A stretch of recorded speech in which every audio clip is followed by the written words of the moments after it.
Hey, Joe, can you hear me okay? Oh, boy. Hi, Joe. Does the sound all right? Oh, good. This, I tell you, this whole thing is weird. The way that YouTube has this set up. Hi, Ben. Hi, Emmanuel. How's it going? Oh, brother. Uh, hey, Tennessee. How you doing? Ahmed. Rick. Hi, man. Hi, Klaus. Um, don't touch anything. Yeah. I had set it up earlier and the and so I go back to have it. You set these up on a schedule and stuff, and I it just drives me nuts. So anyhow, all's well that ends well. If anyone can find this again, you guys have found it okay. Oh boy. Hey, Heechum. I I tell you, I know I'm mispronouncing names. I saw a video. It was a really good video too by one of the watch guys, and he was explaining how to pronounce all of the different watch companies. And I thought, my God, this guy sounds great. And then I forgot how to do them all, and my hearing's sort of weird anyway. Hi, Hamed. How's it going? Okay. Hey, Hitchum. Um, Britt. Hi, Britt. Okay, we're getting some people here, and we had something. We had a little thing last week with who had the best thing for about chronographs, and the winner was. We actually had two winners. Okay, we had a first place and a second place. And hi, Ivan. And a guy in England got first place. What was his name? Massive Hero. That was the name he goes by. Hi, Nino. Then the other one was Tennessee Mike. Hi, Mike. So Mike won a watch too. I'll be sending you a watch, Mike. But the thing is a chronograph. They send me these watches, and they always don't tell me everything about them, other than, well, this is a chronograph and this is a chronograph. So, um, a massive hero in England will win the one we had last week, which was the IZOG, and Tennessee. As soon as I hear the one that I'm getting, I ought to be getting it any time now. Nino, hey, Mohammed, kind of important, especially if their art is an amazing, such as Breguet hands and so forth. Okay. All right. We're going to talk about the history. Um, the history. I One of the things that I noticed is, well, a couple things really. First of all, was that most of the really top-notch watchmakers and really watchmaking companies are all relatively new, and they started up in the last 20 years about. FP Jorn, hey, Clyde. Um, okay, Mike. Hey, oh, the Beauvais not a. Oh, wait a minute. My monoretrapont. No, that's not available, Mike. Hey, Clyde. Well, anyway, so it's talking about the history of these, and they don't have anything but what you might even call a visible history, all right, because they're so new. I mean, they're like 1999 was F.P. Jorn, Kerry Voutilanen, um, Parmigiani, all of these other ones. Now, and then some of them, like Maurice Grossmann, was named after somebody who has no real connection, I don't think, with uh, Christine Hutter, who bought the name and set up the company. Um, so anyway, that's sort of where we are on that. And, some people talk about it. Hi, Chris. Some people really, um, they go in, well, the history of this, and, all these guys going on about the history. And I don't know, they have this one, and because I don't trust the history or what they pass off as the history. And if you know the history of Switzerland or some of the other ones, a lot of them have nothing to do with sort of the watch company merrily going along without getting either going broke and bought by somebody else. I mean, like take for example Breguet. Breguet is owned by well, not ETA, but Swatch, and their movement is it Breguet or Blancpain. Blancpain is sort of interesting. They were owned by Piguet, Frederick Piguet's watch movement company, and then they were both bought by Swatch, and then Piguet became Blancpain's movement maker. So anyway, hey Steve, how you doing, man? Uh, Patek, I don't like their hey Mohammed, you don't like their um, yeah, that Patek. The interesting thing about Patek, hey Foreman, interesting thing about Patek Philippe is that they were Chopek, Patek and Chopek, and Patek was the business guy, and Philippe was the watchmaker. And the same was true, I think, with Chopek. So when Chopek left, and then he came back again recently, or at least the name did. But really, what you have with Patek Philippe, you have neither Patek nor Philippe. Same thing. A more recent example of that is Lang and Hein. Hein was involved for about the first year, and then Lang does all of these fabulous designs, and is not a very good businessman, I guess. And so he went in with some business guys and had to leave. Um, and there's all kinds of stuff like that going on. And is that like, well, the history? I mean, somebody was intoning some history of some company. Well, they do this and they do that. Oh, that's sort of like the person who's going to buy the Brooklyn Bridge. Okay, let's see. Hey, Foreman, problem with watch brand histories is the company goes defunct, the plant is closed, and the name is sold off. Exactly. Yeah, that's exactly right, Foreman. I think folks know this, but prefer to pretend a legacy continues. Yeah. Well, here's one of the things. Some of them, you take Beauvais, for example. Beauvais's got nothing to do with the guys who started it. They had sort of a boom. Originally, they were, God, I think they went to England and then they went back to Switzerland and then they went to China, and they were doing great, making money head over fist. I mean, this is back in early 1800s or late 1700s. So they go to China and they get in with the Emperor of China and start selling them watches. He took 4 watches and came back with $1 million. For that period, that was probably like 100 million today. So I mean, he really had a good thing going, and then that whole thing blew up for some reason, and that was pretty much sort of Beauvais sort of petered out slowly. The watch I have has a Beauvais on it, and it was one of the last ones. So supposedly, one of the Beauvais had been involved in developing or inventing the monoretropone, but it was, I don't know, Valjoux who did who implemented it. So I don't know.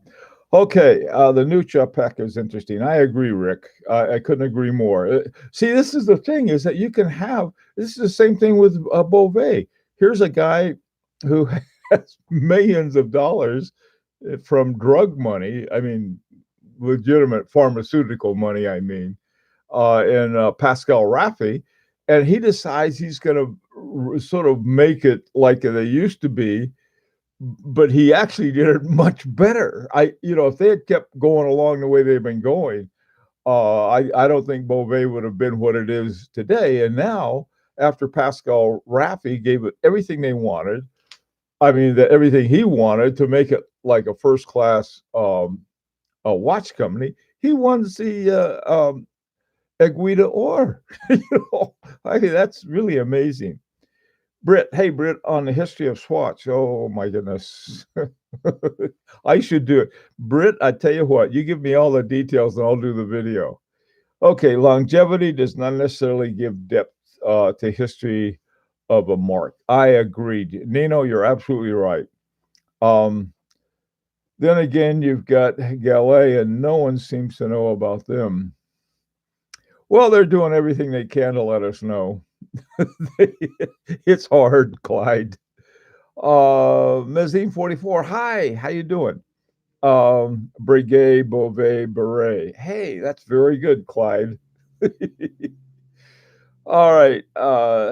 Jean Richard, Jean Richard, Jean Richard, relaunched in 2012, bought the same company that owns Girard Perregaux. That's something that is interesting. That's a really a very interesting combination of things. Okay, so you have the history. One of the most interesting arguments, I should say, that I got into about a history is it had to do with the history of Vacheron Constantin logo, which is a little Maltese cross. And so what somebody working in advertising or something like that, and they put out a little brochure and they had this history of it, and they had this funky looking gear that, in fact, I think it was called a Maltese cross gear that didn't exactly look like a Maltese cross. And the I don't think that was it any more than the Calatrava cross came from a where they found a Calatrava crawling around. Now this goes back, if you look at the terrible, really terrible wars of religion in France after the Reformation. My God, those things were bloody and terrible, and Geneva and the whole watch industry there was more or less launched because it was sort of a place for the Huguenots, who are that's one of the names they had for the Protestants. They were crazy. They were Calvinist on top of that, and part of their flag was this combination of the Calatrava and the Maltese cross. And if you look at their symbol, well, I guess a lot of people want to forget that, and I don't blame them. But they still have these symbols, and so they try to redefine them. Oh, well, this is really what it meant. Crazy kind of stuff going on. Anyhow, hey, okay. So, what do you guys think? History and elements, Tennessee. What else do you got? Klaus. The companies make up far more history than history itself. They have to. I agree. A Longa is such a cool story. Yeah, this is the German watch companies. They had sort of like a giant break, a double break. They and this is sort of after World War II. Germany was all split up into what finally sort of shook out into East and Western Germany. And until 1989, or before reunification, they were under this collective watchmaking factory, and then they somehow were able to reestablish themselves and put things together in some interesting ways. But I mean, there was a huge break there. On the other side, on the Western Germany, the companies that were like in the 80s, I think, and maybe even the 70s, this Zen, I learned how to say it right, Zen Watch Company and Heuer. Now Heuer is Swiss. Yeah, Swiss. There was some kind of deal with Heuer and Zen, and Zen was, they were doing some crazy things back then too, where one of them had the contract with the German Air Force, and the other one had the service contract. Okay, seriously, Galileo's history goes back to 1476. Yeah, I know they do. Calvinists, okay, but I'm more of a Hobbesian. Yeah. Oh God. Oh, that's terrible, Clyde. Hey, Tim, how's it going? Okay. Well, yeah, Tim, history. I'm not saying history is unimportant, but they make it up. I mean, it's really hard to figure it out. I mean, you could have something that was really done well, and then there was a break, and then somebody comes back and says, "Well, we got this name, so we must be doing it right." Um, the Where I think you can have some really good things with that is what Christine Hutter did with Moritz Grossmann. Here she reintroduces much of Moritz Grossmann's original kinds of things that he had in there. So, hey, Reza, how's it going? Donald, how are you? So it's a it's these kinds of things. It is that you have funny things happen, and the problem when you're sort of redoing it or rewriting or you're trying to rewrite history, that's what public relations firms do. That's what advertising companies do, and they have all of this baloney. And there was this one guy I know who I actually like. I like the guy. He's out there fighting for his company, and he had some phony baloney thing in there. I didn't.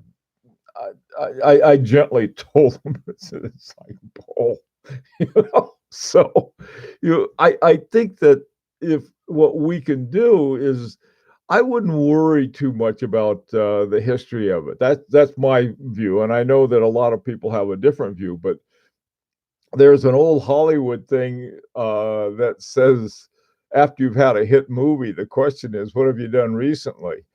And that's really what I'd like to know, because some of these companies, they've done two things. Vacheron Constantin has a great example. In 2016, and I think actually a little before that, they came out with two really excellent movements. One was the 4400, which is a hand wound, which is in my 1921, which is, it takes forever to wind the thing up, but keep a pretty good time. The other one, I think, is much more important, was their 5100, because until they had the 5100 in the overseas, they were using some other ones. The one I had was the OS1, Overseas One, and it had a fixed up Girard Perregaux in it. Okay, so that's fine. Then the next group had sort of a Heinz 57 mix of things in it, but then they came out with the 4400, and I think the first watch they had with it was the Historique Americain 1921. And so that thing is still really popular. Then they came out with the OS3, the Overseas number 3, and it had the 5100 in it. They also came out with one that hasn't been very popular, but I really like, is the Quadrille, and it also has the same movement in it. Okay. Okay, so what do you got? Let me see what you have here. Is it thinking about Tudor and Rolex history? Some AD guys say that the new Tudor movements have been more researched and done better than the Rolex latest movement, which didn't really change for a long time. Hey, Truth Fears, how's it? Good evening. um, okay. Oh, I get it. Okay. All right. Let's see. Hamed, Riza, I'm pretty sure Rolex has been always developing and researching. How do you know that, Hamed? I know they say they have. I could say the same thing. I've always been doing researching. Oh, let's see. Okay, let's see what's everyone is saying hello. That's good. Clyde, equally important is does either the brand or the reference have a good story? Well, yeah, that's all they've got is a good story, and the emphasis being on story. Like a fairy tale is a story. That's but that may be what all of history is at to some extent. Hey, Tennessee, history is how harboring very interesting, especially moving away from dependence on ETA. Yeah, Mike, that was I think you're referring to the Horological Society of New York talk, and that was where they talked about that. One of the greatest services ETA ever did for the watch industry was they started pulling back on their movements, and you could do one of two things. You either go out of business or start making your own movements. And so a lot of companies made their own movements because they couldn't rely on ETA or anybody else for a time there. And so a lot of good things came out of that. Is Elgin still a viable brand? This is something else. Nino, that's a good question. Some other people who may know that better. Let me tell you about what is it? Ingleside or it was a famous watch company. It was an American watch Ingersoll, I think was the name of it. Anyway, I got this watch. I got a Mickey Mouse watch, and it was by Ingersoll. And I thought, oh, I'll be darned, what do you know?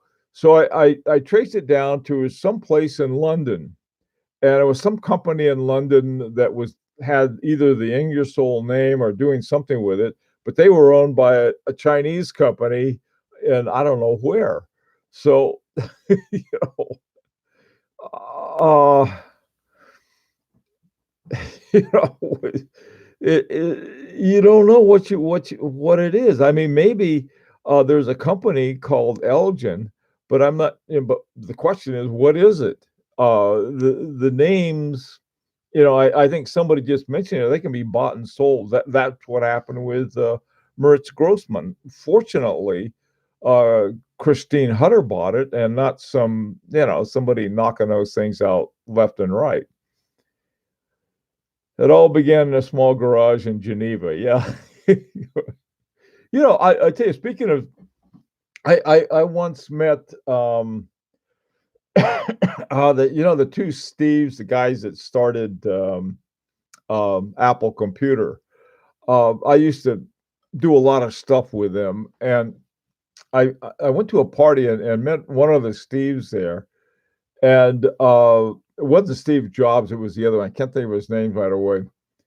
But those guys started in a garage doing something that wasn't quite legal, and this was they were doing phone hacking basically, and then they got the 6502 and they made a computer. But okay, what's going on? Let's see, Nino Ingersoll, that's right. Now has German design written on the dial. No idea where they are assembled. I didn't know that either. What is the best luxury vintage? Ivan, under $2,000 luxury vintage. I don't know. Hey, Eric, Shinola sells watches and bikes. Yes, true. Does being 100% in-house have more relevance with regards being historic rather than a company with a long, varied history? You like you put a hamster on a on a exercise wheel. The thing is how good is it? If if you take a company and they for whatever reason their movements they can't find a movement that works well with them, what they could do is that they could contract with Vossure or one of the really good movement makers. I think some of the younger, fresher companies have done that. And so you can end up with a really good movement without having to you know, 20, 30, $40,000 for the watch. Hey, Steve, does being 100% in-house have more relevant? You know, it's not so much whether it's in-house or not in-house, is it any good or not? Steve Wozniak, that's who it was, Clyde. Yeah, I was talking to Woz. He was, this was my time. I spent a lot of time on going up and forth between San Diego and Silicon Valley back in the day. Yeah, yeah, it was phone freaking, is what it was. Blue boxes. That's right, Carlos. Yeah, they were called all kinds. Black boxes too. I met Wozniak in the park, and he took a photo with me before he zoomed off on a Segway. Totally nice guy. He is. He is. Steve Wozniak is too nice of a guy to be a successful businessman, and they fired Steve Jobs, so he goes off and creates all these fantastic things, buys Pixar, makes all these great decisions, then comes back and turns Apple around. Really interesting. Yeah, yeah. Steve Wozniak's a cool guy. Um, okay, so let's take a look at a couple different watch companies that have old names that they've done something really good with. Oh, you have H. Moser, I think, was a Russian, had his origins in Russia at some point. Um, we talked about the uh, not Moser, but Moritz Grossman. There are what are some other ones that they took the name and really? Oh, and Beauvais, Blancpain. What about Blancpain? Somebody was had talked about that. Does the Geneva seal still count as a solid indicator of quality and craftsmanship? Uh, Clyde, I think it does. Boy, I hear some voices. That my phone? Yeah, I hear some voices from something. I don't know what it is from. Maybe it's my phone. Maybe you guys can't hear. If I can hear some, it's probably really loud. Oh, wait a minute. I know where it's from. It's from there. I don't know how that got going. I got all kinds of stuff here. All right. There's Geneva Seal. Yeah, I think it's the Geneva Seal is part political and part standards. It used to be about the only company that had a Geneva Seal was Patek Philippe, and there was some falling out between Patek Philippe and the Geneva Seal people.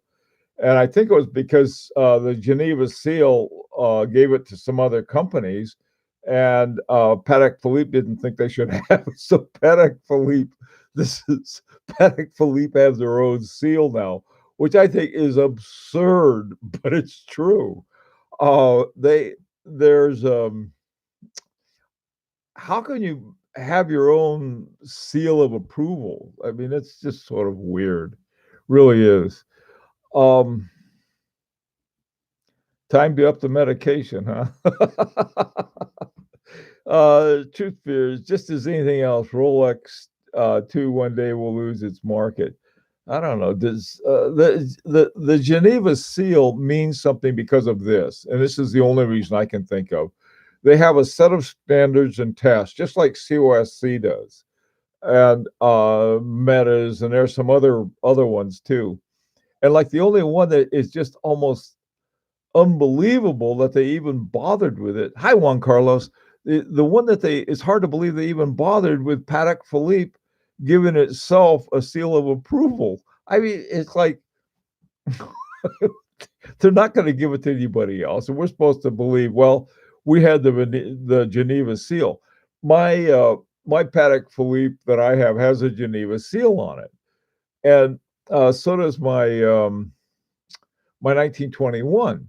Both of them have the Geneva seal.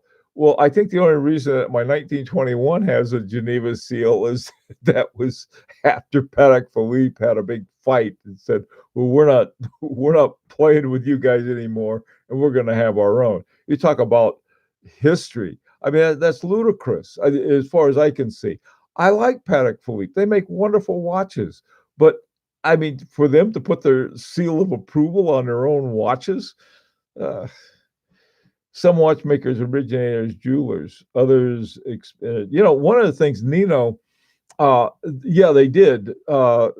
Jacob the jeweler is one example.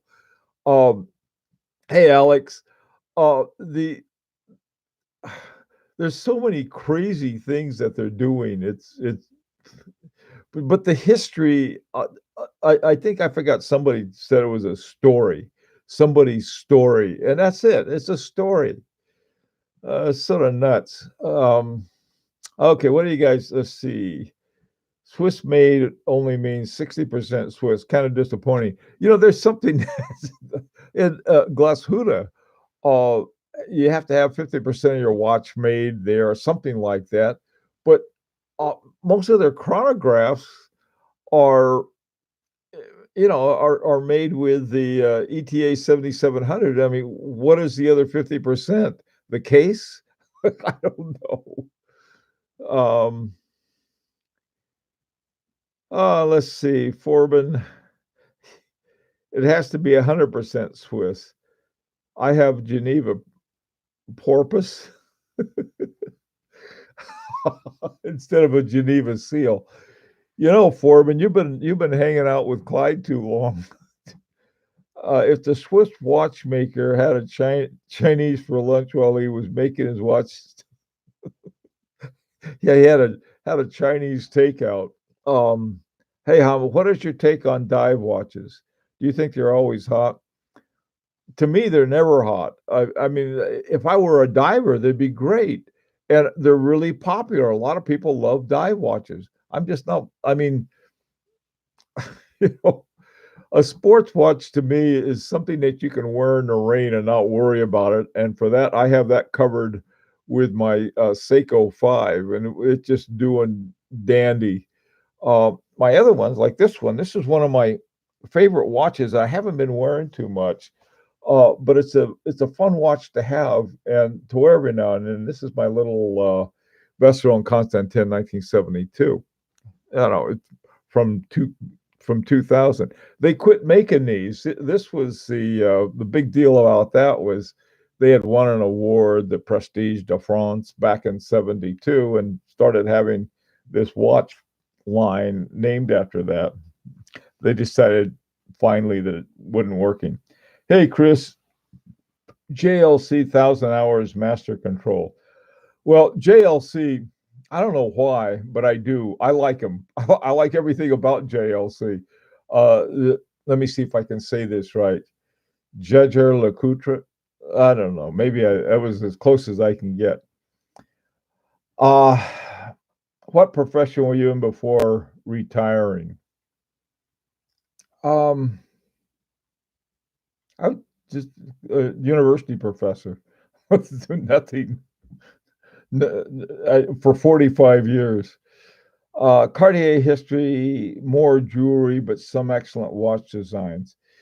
Yeah, yeah, Cartier is a funny bird. It really is. They have they had an award-winning watchmaker, and I don't know what happened.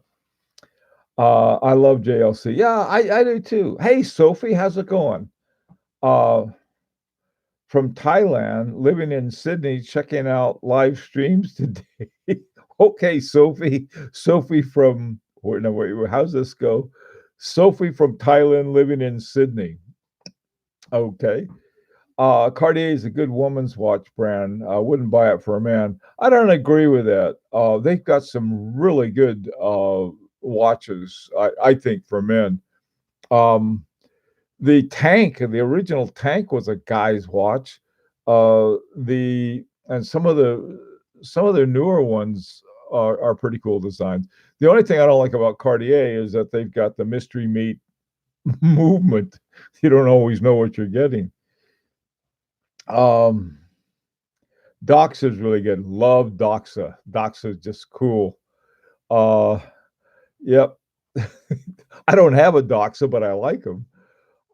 Santos, Santos was named after a pilot. That's another guy's watch from Cartier. I forgot his whole name. Um, think that nowadays dress watches are not hot. No, they're not.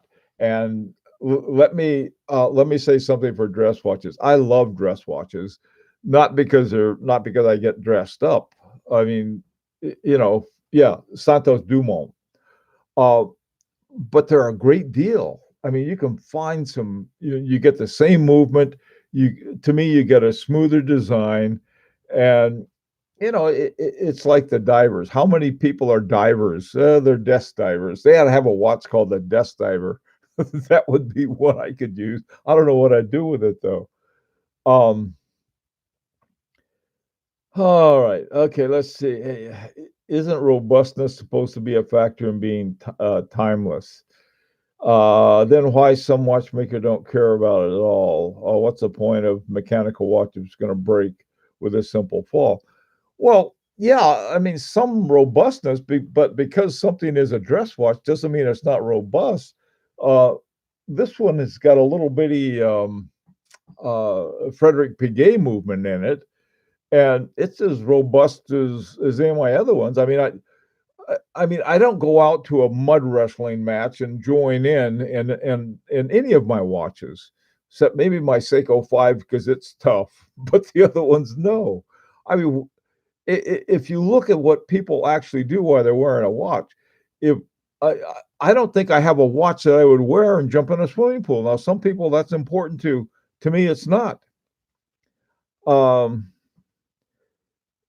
It is time for dress watches. For example, is crazy the difference between value between a Nautilus and a Calatrava. Yeah, and the thing of it is that who would I mean where are you going to wear your Nautilus? Okay, where are you going to wear that to a pit bull fight? You gonna go out and play rugby in that? No, you're not gonna do that. It's if you go to a formal event, you can wear your Nautilus every day and without a problem. I haven't appreciated dress watches much in the past, but my last two purchases were dress watches. Yeah, they're cool. Hey, math tutors. I always looked I always looked at me as a mud wrestler, probably. Okay, why do you think in general people aren't drawn towards dress watches? Most collectors folks share on YouTube mostly have dive pilots and other sports watches, but not many dress. Okay, I used to fly. I had my own airplane, and I flew into some hairy places down in Mexico. I won't tell you what I was doing. I was one of the few people flying drugs into Mexico. So, but we'd land on dirt fields and everything like that. And you wouldn't believe the watch I had at the time. It wasn't a pilot's watch. It was just a regular old. I think I had a Rado at the time. Yeah, I think it was a gold titanium Rado, and was a little thing called a Florence. And I think when I had to really watch time carefully, I think I got a quartz, um, something with Zulu time on it. Now that's what you really do with pilot watches. The best pilot's watch, I think, is something like anything with a GMT on it. That's a good pilot's watch because that's what they use for Zulu time. So I mean, the pilot watches I like don't look like pilot watches that I'd probably use. I like the ones with the great big crowns and the big fat stupid looking ones. That'd be fun to have. They'll look like, but I mean, you look more like Snoopy on his doghouse with the reality of those things. I don't know. Hey, Bruce, how's it going? Alessandro, hi. Uh, Steel Sports, Rolex, and Patek are in the stratosphere ATM. Uh, and it does make me feel a bit nervous wearing a 30 millimeter. I had on. What was I doing there? I forgot what I was doing the other day. I was running around doing something. Well, I went to the movies. Then we went afterwards. We went to the grocery store, and then we went to some other shop my wife likes to go into. And I had on. my FP Zorn uh, chronomet resonance. Eh, That watch wasn't meant for a place like that, but I'm careful not to bang it and stuff like that. But what good is it to have a watch you really like and not wear it? And so I'll wear it like this. I'll wear this too, but I don't go to, you know, mud wrestling fights. It was as much as math tutor would like to see me in one. Okay, see? Did you fly bush planes for that terrain? Yeah, I had a STOL kit on short takeoff and landing kit on my plane. Boy, I tell you, I could land that thing almost like a helicopter. It was not one of the fastest planes that we used to fly down with, but it was. I could land that thing anywhere. I love that airplane. My partner and I eventually had to sell it, and the guy who bought it from us crashed it. He went out and immediately crashed it.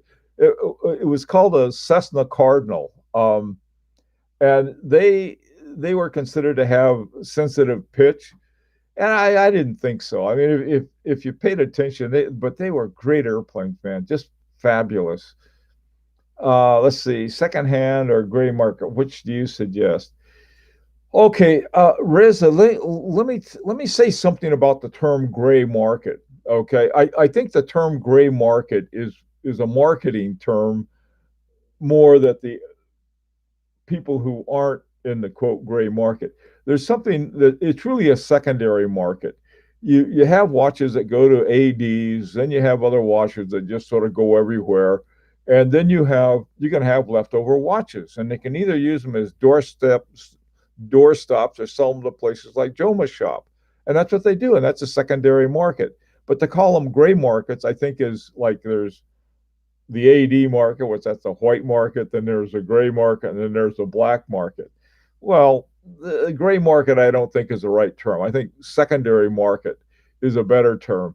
And to find, the trick is of course to find a really good watch that's not popular. And that's what I like to do. So rather than seeing if I can have the most popular watch, I try to find good deals on watches that are good watches. Okay, let's see. Hi, NS something. How's it going? Gray, gray, gray. My life is gray cold in my heart since she went away. Oh no. Hi, Equal. I I will. From Germany. Hello. Uh Gray market only selling people over 55. Yeah, that's a good one. Uh let's see. What's the most underrated watch brand? Oh, that's a good question. I think it's Moser. I think Moser and Parmigiani are the two most underrated, and I want to leave them that way because you can find some great buys on them. But there's one that there's a Parmigiani that I just don't like, and that's the Pershing. I don't think most other people don't like it either, and they have problems with it. Now, the reason I don't like it is they got a solid case back. I mean, what's the point of having, here you have a living watchmaker and Michel Parmigiani, and so you're going to cover up and put a picture of a boat on the back. I don't know what he or anybody was thinking when they did that. Uh, do you buy watches on eBay auctions? I bought a couple on eBay auctions. Um, One I regretted, but learned a great deal. That was right when I first was years ago. But I learned so much from that; it was worth it. Buying on eBay, I got some of the best deals I've ever had. I got on eBay. I mean, really good watches for good prices.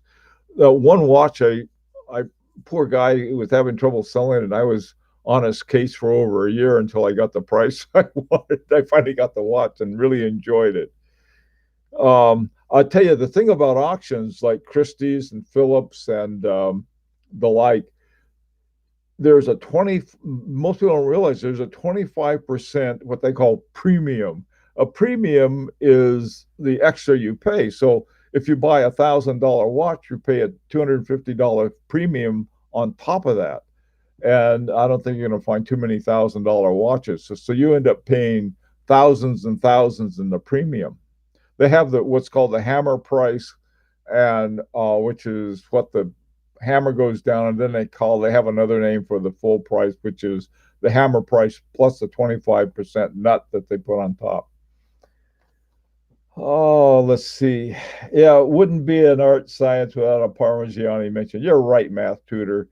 Um, Everybody else gets to talk about Rolex and Omegas and stuff. I get to talk about Parmigianis. Let's see. How do you know they're not fake? It's the way they smell. You can smell them. I don't know. You look at them carefully. You can tell it's the workmanship and a lot of things like that. A lot of stuff online, though, you got to be careful about. Who's been really helpful is oh God, what's his name? Federico. Federico, every now and then he'll come by and somebody put a watch up there and it's a fake. He looks at a lot of watches, buying and selling. Okay, what is Clyde? I like consistency. That's why I always wear exhibition watches while wearing a trench coat. Jesus. Okay, well, listen. My time is up, guys. I think it was up a while ago. But anyhow, thank you for joining me this afternoon. And I don't know what happened to the guy who won the chronograph, and Tennessee Mike. As soon as the next one comes in, I'll send you a picture of it and let me know where to send it. So anyway, take care. Oh, by the way, one last thing. It's a really interesting review of a collection tomorrow. So I think you're going to like it. Take care.